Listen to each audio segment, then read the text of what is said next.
कोरेलू काहे माना गोरी, कोरेलू काहे माना गोरी। रगम तोहर राज करो खाना, कोरेलू काहे माना गोरी, कोरेलू काहे माना गोरी, माना गोरी, माना गोरी, माना गोरी।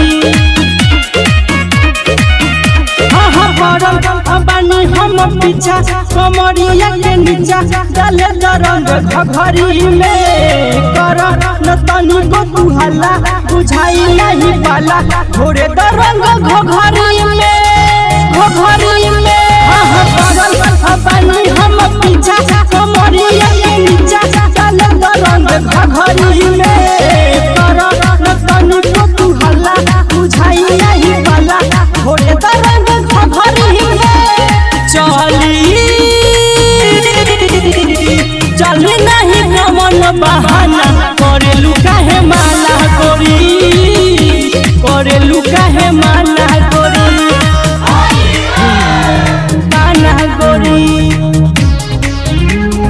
माना गोरी,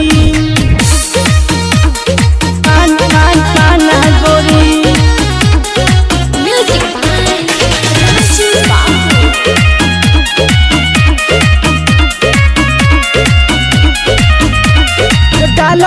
रंग धीरे धीरे होती हम तू गिरे अनिच पिचकारी से कृष्णा कायल विवेक रोशन कहे अभिषेक भली ही बाहरी में, बाहरी में।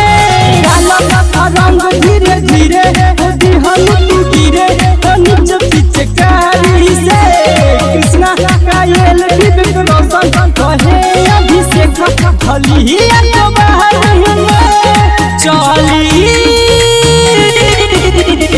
चली नहीं कमन बहाना, कोरेलू काहे माना गोरी, कोरेलू काहे माना गोरी।